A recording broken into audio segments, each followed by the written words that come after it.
Welcome to What the World Needs Now with hosts Tom Wisenand and Josh Monroe. We hope that you're able to leave feeling encouraged and ready for another day of changing lives in the field of education as we speak with inspirational teachers from across the nation and world about what keeps their spark lit.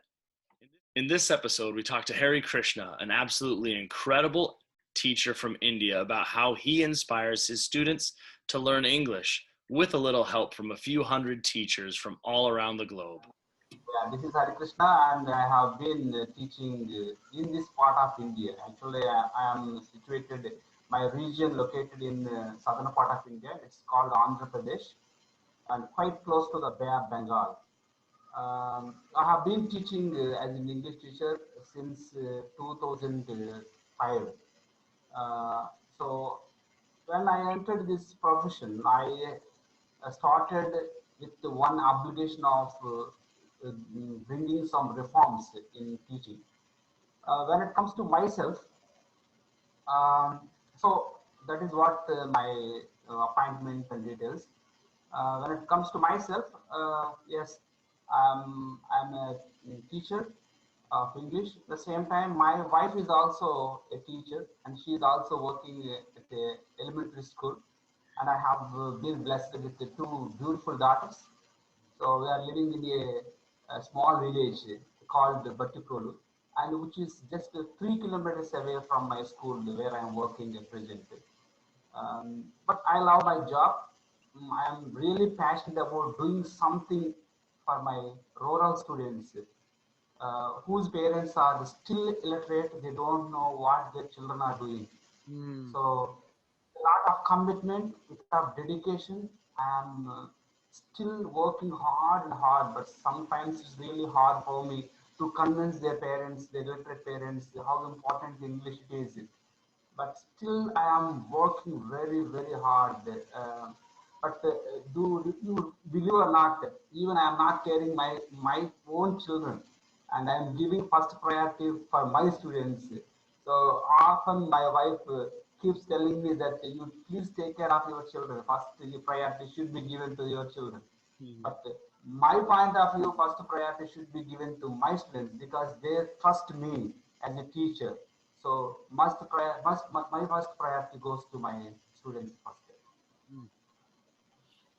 Well, Harry, you have done such an amazing job. It has been such an honor to connect with you and connect with your students multiple times. And I was on holiday myself when you made the first connection and gave me the opportunity to speak to your students. And then my students were able to create books about animals and send them to you. Tell us about some of the other professors or teachers or professionals that you've really inspired your students with. Yeah. So I have been doing these kind of projects almost right from 2017. I have started these kind of projects very seriously. So far, I have connected my students with almost 120 teachers and as well as the professors. And more than that, I have even collaborated with 300 schools across the globe.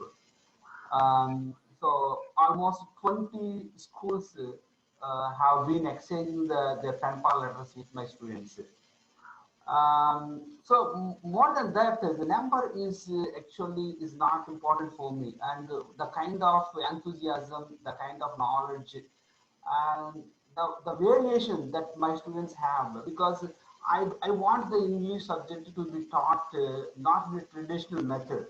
So I want the English subject to be taught in a different way from what other teachers teach in other classrooms of my region in a traditional way. So they just permit their levels, maybe their way of thinking, only the textbook. So I want the teacher of English should go beyond the textbook. Then only you can expose the children to the world. So this particular platform like Zoom and Penpal have given me a great opportunity as well as for my students to expose themselves to the world. So they come to know many interesting facts because when my students corresponded with your students, they came to know many facts about America. And similarly, they are coming to know many interesting facts about different countries spread across the globe. So this is how they are not only improving their communicative skills, they are knowing the world, they are reading the world, they are coming to know about important factors. And so that we can mold them to be the global citizens. Because what do we need today? Today world has become a global village, a small village. So today I am able to talk with you living in a small village located in the southern part of India. So it was just impossible when I was studying as a student of my student's age. So it was quite unimaginable for me and to communicate with a teacher who is living in America. But today it is possible due to the technology, the advancement in the technology. So I must say that as a teacher, you have many opportunities, many platforms like Zoom and Penpal. There are many other programs are there. So you have to involve your students and in order to improve their communicative skills, in order to make them global citizens. You no longer be the Indian. You are a global citizen. I must say that. So you should not restrict ourselves to the nationalities like I am American, I am Indian. You are a global citizen. So being a global citizen, you have to go beyond your limits where you can get the opportunities that are there in this world. I love that. And you're taking your classroom and you're breaking the walls down and they're traveling the world. That's awesome. What is it that got you into education? Like you're doing some awesome things. What is it that motivated you to change the world the way that you are? Yeah. So the thing that I have observed over the years, as I have just told you that I started my journey way back 2005. So after starting my journey in 2005, I have observed a few things. I must say that there are some drawbacks in our education system. And in our education system, what happens that most of the teachers, they spend their time just reading the textbook. They try to translate each and every word in our mother tongue. So what happens in this process? Children lose their maybe interest towards the English language. So this particular system it has been continuing over years. So the government has not yet changed it. So what I have observed that instead of changing the approach of our maybe the hierarchy, maybe the hierarchies, because it's just impossible for me to bring to the notice of hierarchies because there is a group of maybe professors and academicians. They frame the curriculum. So instead of instead of writing them letters to this hierarchy and to change the academic, the framework, the complete academic framework. So I have thought of bringing some reforms in my classroom and instead of bringing the reforms in the entire my region. So I thought of seriously. So after thinking it seriously, I, in fact, explored many maybe ways. What can I do to bring my students the global exposure? To do something in my language instead of just limiting myself to the textbook. After thinking like that, and one fine day, one fine morning, I happened to buy a smartphone. It happened way back 2015. So after spending a lot of time, I must say that I wasted my time almost 10 years time, 2005 to maybe 2016. 10 years I wasted my time.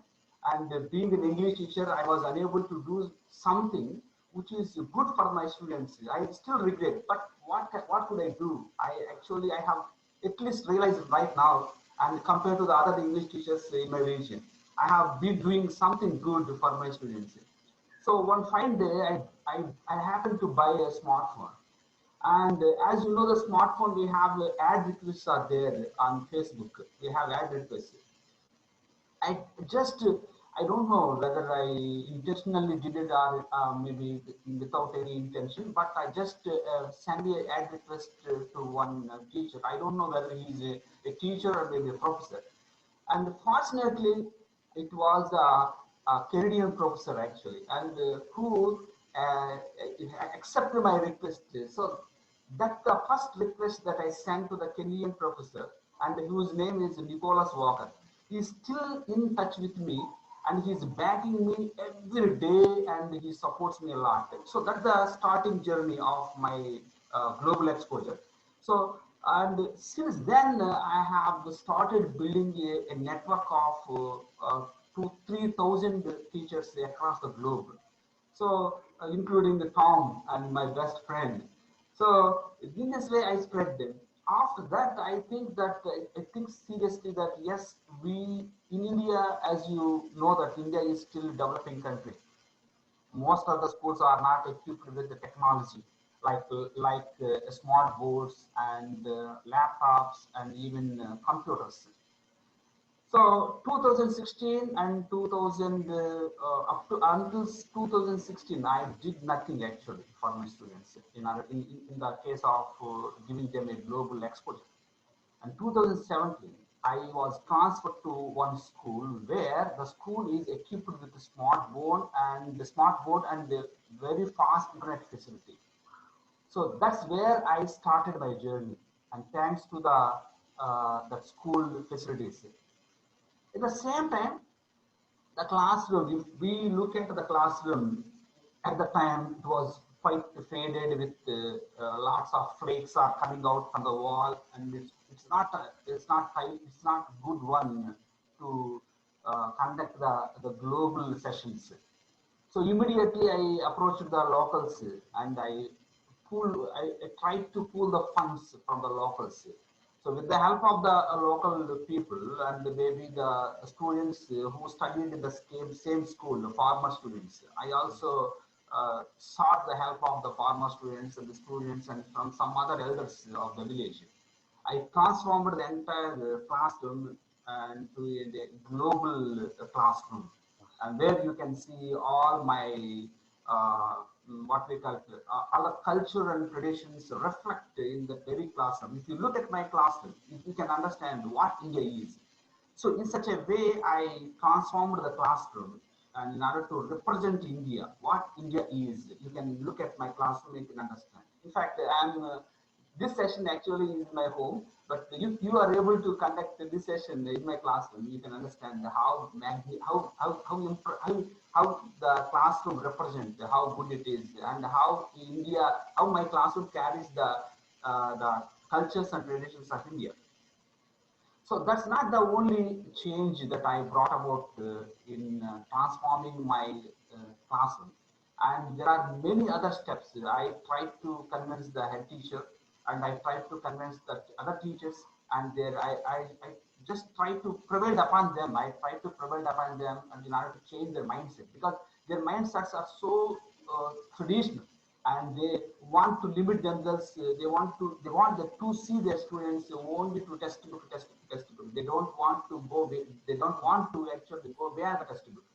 So I tried my level best to convince their mindsets. And next step is and so yes, requesting the friends across the globe to connect with my students. But it is not easy task. In fact, it that too regularly. Regularly, it's not easy task. But you have to convince them. At the same time, time zones are different. For example, you are living in America and I'm living in India. So our time zones both are different. So, but fortunately, I must say that most of the teachers that collaborated with me are very kind, very nice people, and so they cooperated with me, and they uh, connected with my students. Yet their night times, even midnights also. There were a few people. They connected with my students even at the midnight, even 12 o'clock, 1 o'clock also. They they actually what we call it, they sacrifice their sleeping time, and they were able to connect with my students. So there are many academicians, teachers, professors, like from Japan to Canada, and even from Russia to Sri Lanka. Everybody they cooperated with me, and almost every day I was able to organize these Zoom classes. But my intention is only one intention. The intention is to make them feel English is a different one, not just the same one limited to the textbook. They have to feel differently. But the outcome, when it comes to outcome from my students, they gained immense confidence. They gained very good confidence in English. So these were the same children and used to be feel fear of speaking English even in front of their students, in front of their friends. But the same students today are able to speak confidently among the peer group and even before the morning assembly. And even more than that, they are able to speak confidently with the foreign teachers like you. So that's the change. That's the drastic change I have brought about in my children. So I feel that I feel really content with that maybe performance that I have done, but still a long way to go. Still a long way to go, because the reason is there are many children, they are still unavailable to these Zoom classes due to the lack of electronic equipments, electronic gadgets, because most of the children, the parents are very poor, and they can't even afford to buy a smartphone. And so they even can't get a spare meal a day. So they are so poor. So from my front, and whatever the help that is needed to them, I am helping. But I can't afford to buy the smartphones for each and every student because I am not a millionaire. So, but I try my level best to bring them to this Zoom classes, but still a long way to go. And so I am trying to communicate with their parents every time. I am inquiring about their welfare, maybe the financial status, and I am even informing them about the progress that their children are making in English. So this is how I am progressing at the moment, but still a long way to go. Uh, but fortunately, two teachers and from your country, USA, and one teacher from Sweden have adopted two poor students in my school. So that's a major breakthrough. That's a major breakthrough as far as my entire programs are concerned. So these two children are getting financial assistance from the two teachers. They are getting financial assistance, but still there is a large number of students who are still deprived of joining these sessions, and their financial status is still low. But as a teacher, I'm trying my level best. But my philosophy is saying that instead of giving them financial assistance, if we make them good at English, if we make them good at academically, if we make them good, then definitely they can maybe survive in this world. If they learn to survive in this world with these communicative skills, they can get a good job in future, so that they can feed their family. They can even feed themselves. So that is the motto we are going at the moment. But still, there are so many challenges. I am ready to face them, but still, I am so determined and so committed to do what I am doing, and I will committed to do even in the future also with the same mottos and same values. So I that's want all about the I want to tell you that you are an inspiration to me professionally and personally. I want to tell you that your students are a huge source of inspiration to my students, because I continually tell my students, excuse me, that your students know another language other than English, and they are learning English, and the cards and letters that your students wrote were so beautifully well done. The parents of my students were just absolutely astonished and thrilled to have their students receive those letters. So Thank you for being such an amazing, amazing inspiration to students in America and parents in America, teachers in America. And it's just absolutely amazing what you're doing, Harry. So um, tell me a little bit about what it was like during the pandemic in India and being a teacher in India. In the United States, the schools shut down. We were able to do some remote learning, but and some of us are back in school right now. Josh and I are both in person. Tell us about your pandemic experience, if you would. So before I tell you something about the pandemic experiences, and let me tell you a little bit about the PANPAL activity. So PANPAL activity, I have already briefed you about the 20 countries have been involving in exchanging letters with my students. But every time the PANPAL activity itself is a costly affair. So I have to spend the money from my own pocket because the school management is not going to shell out anything from their pocket. So every time I send a packet of letters to the other country, and in fact, I have to spend the money from my own pocket. Hmm. But at the same time, I feel the kind of contentment I have when the student receive a letter from a foreign country like America and from other countries, and I can't even maybe the value that they have in terms of the letters and in the form of letters. So the money is not a matter for me, in fact. So much money actually was spent so far in this postage or something like that. So this is the reason, because sharing this fact is that these are the days where most of the teachers, they are so commercialized. I'm not talking about your country. In my region, they are so commercialized. They are looking for the money in each and every activity. They're trying to get money from each and every activity. But in fact, the kind of activity that I have been doing for the last few years, it's a costly affair. But still, I am doing it because of the kind of joy, the kind of maybe the happiness that the students get, and when they receive the letters from their other end of the globe. So that is quite invaluable. So when it comes to the pandemic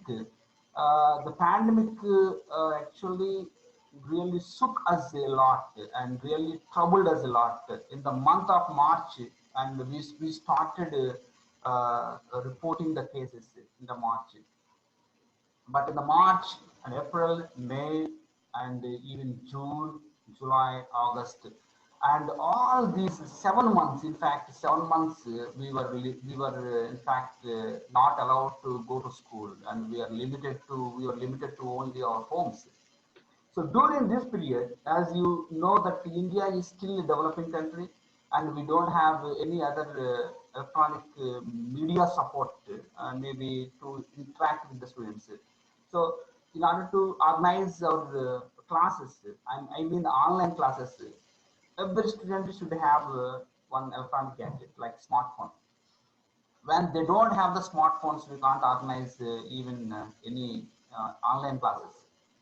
But in the month of May, I took the initiative of connecting my students through WhatsApp. So WhatsApp, I have formed a WhatsApp group, and in which I started adding the students. So through the WhatsApp, I first started teaching some lessons. But online I mean that Zoom and maybe Skype are the only platforms where you can teach the students face to face. But through WhatsApp also I started teaching them. But my intention is only one thing, that something is better than nothing. When they don't have the online face-to-face connections, so WhatsApp, through WhatsApp we can do something. And I used to give them some homework and some activity, and they used to respond in very little time, and they respond very quickly, and I corrected them and took them almost many hours to correct their works, because there are many students are there in the group. So they kept sending me their responses. So I had to correct their answers on WhatsApp, but it was very hard. But after a few months, I started one initiative. I took the one initiative of mobilizing the villages, village elders. There are a few village elders. They had the smartphones. I requested the village elders to lend their cell phones to the poor students who are living in their neighborhood, so that the students can utilize online classes at least for 30 minutes or maybe 40 minutes. So, but I partially got success in this effort, and only 25% actually taking part in the WhatsApp, and another maybe 80% students we can't actually pull them, but 70% of the students finally they started attending the Zoom classes with the help of the village elders, because the village elders provided them their own cell phones just for the sake of online classes, and 70% of students finally they started receiving the online classes. So this particular sessions continued until November, because we were back to school in the month of November. So yeah, now month of November. So November onwards, I think the completely normalcy has been restored in India, and we are back to school. Everything is normal now, and no more corona cases here in this part of India. So complete normalcy has been restored. So even examinations, children are playing outside with no mask, with no protection, and they even yeah, nothing actually. But even though the school management they ask the children to sanitize their hands once in a while, but the children are not caring. And since the pandemic is under control, even the state and even the school management also not taking any precautionary measures to alert the students against this particular deadly virus. But we are completely normal at the moment. But during the pandemic period, we really struggled a lot when it comes to the teaching the students through the online mode. But in my effort, I think I just tried my level best to connect the students. But it was impossible. But I thought it was impossible. But I made it possible at one point of the time, and so that's the story. Still, but it is quite memorable experience for me, because I have never seen this kind of phenomena in my entire teaching career, and since from 2005. Maybe it's memorable. I don't know whether this is going to happen in the future, but this is a great experience. My efforts still, I feel really happy when I look back those moments of how I approached the students, how I made a phone call to the parents, convincing them to attend the online classes. So still a great memory for me. I think that that's really important during this time, is that as we reflect back, we think about the good things that came from it. For us, Friday was the mark of a year from school being shut down. And so we took time in our class to think back. It's easy to focus on the bad things that have happened, but let's take a moment and let's think about all the great things that we've done in the last year and the things that we want to keep from this. And where do you see school going for you now? Now that we've hopefully been through the bad part of this and we've gained these Yes. new understandings, where do you see school going for you? Yeah, you mean that we are back to school? The reason for backing to school. Uh, Like you mean? like do you see any, like, what are the positive changes that have come out for you that you are going to continue to do, or is there a revelation that you had throughout the pandemic that now you're gonna implement or change in your pedagogy? So definitely there are many lessons. I must say that I have learned through this pandemic period. The best lesson that I have learned is I was Actually, I learned how to teach the students through the online mode. So far, I have just brought my students to the world, but I have never thought of teaching or approaching my students, maybe teaching my subject. But through this pandemic, I have learned to teach the students. In fact, using the Zoom app, and there are many teachers are there in the Zoom, and their whiteboard is there. So using the whiteboard, I learned how to teach the students using the whiteboard, and I have learned many basics in Zoom features. I'm really familiarized with the Zoom app. At the same time, from the student point of view, students who never heard about the online classes, even the sixth graders and seventh graders, they have they have become so familiar. I think the Zoom itself has become a buzzword among the students, and they have come to know how to use the Zoom and how they can install the Zoom app and how can they connect with the teachers. The complete information they have come to know because of this pandemic. So due to this pandemic, I think the children have got an awareness how they can how they can learn the lessons through the online. And the positive changes, yes, there are, even though they can sit in and their home and they can learn the lessons, they can still manage to complete their academic syllabus. But the negative side, I think, if you teach online and from your home, it is not always possible to concentrate all the students. If there are 50 students, 40 students are there, we can't even question them every time. But in the regular classes, we can focus all the students. We just assess whether the student is following our lesson or not. But online classes, definitely, it's not going to be possible. But in my point of view, students have learned many things and how they can connect with the teacher sitting in their homes. But at the same time, from my point of view, I have just found I have just found the ways, the means, how I can connect with my students and from my home and teaching the particular subject. So there are many aspects. In fact, I can say that I have learned through this pandemic. Harry, you are such an incredible, incredible educator and man and individual, global citizen, really. I thank you so much for your time. I have one last question.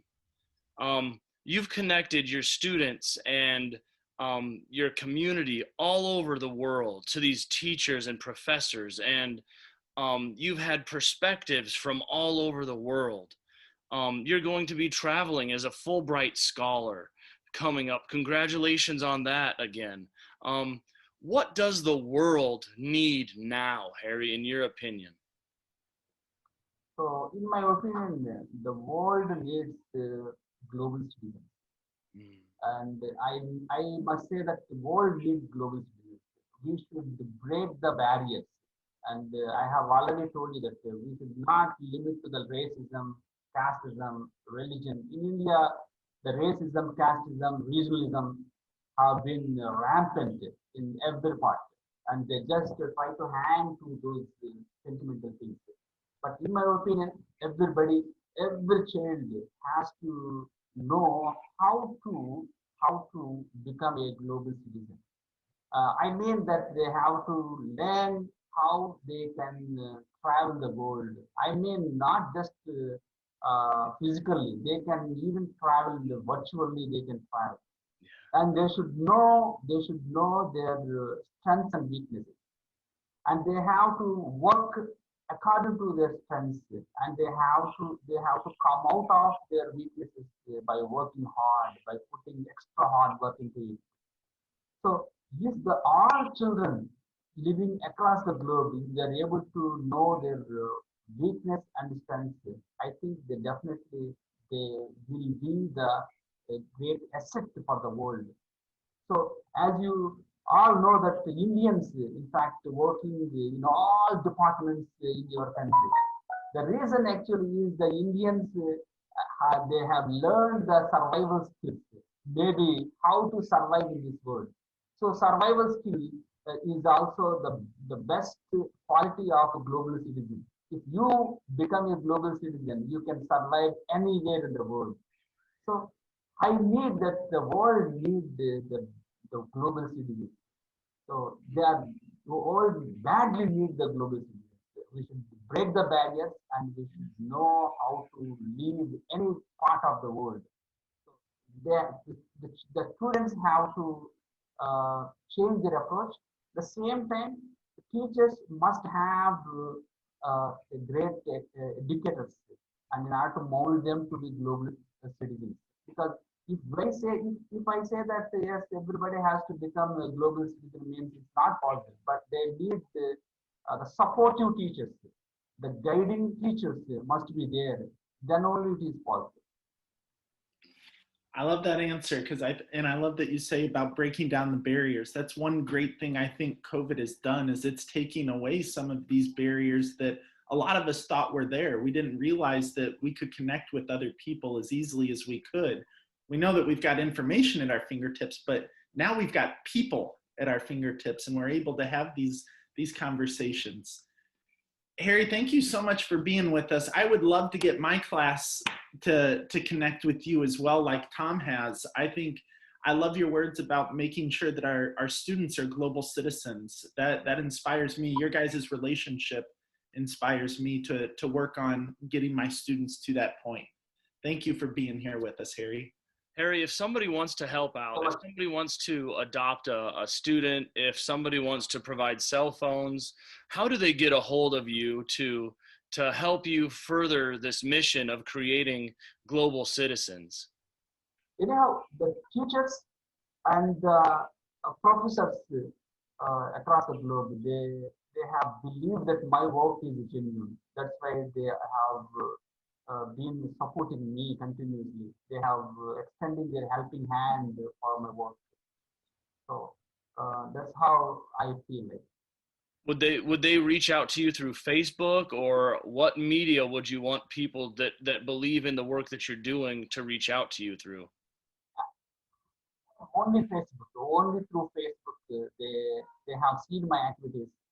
Mm-hmm. So they also interacted with my students, and even I gave them a detailed account how they badly need the financial assistance from you. Yes. They try to educate them. And at the same time, they showed them their homes also. Virtually, I took them to their homes with the help of my smartphone. Yes. I showed them living conditions, how they are living in India, and which part of India they are living. So completely, I gave them a detailed account. So that's why condensed with my words, they be condensed with the detailed information that I provide to them. Finally, maybe they agreed to support these.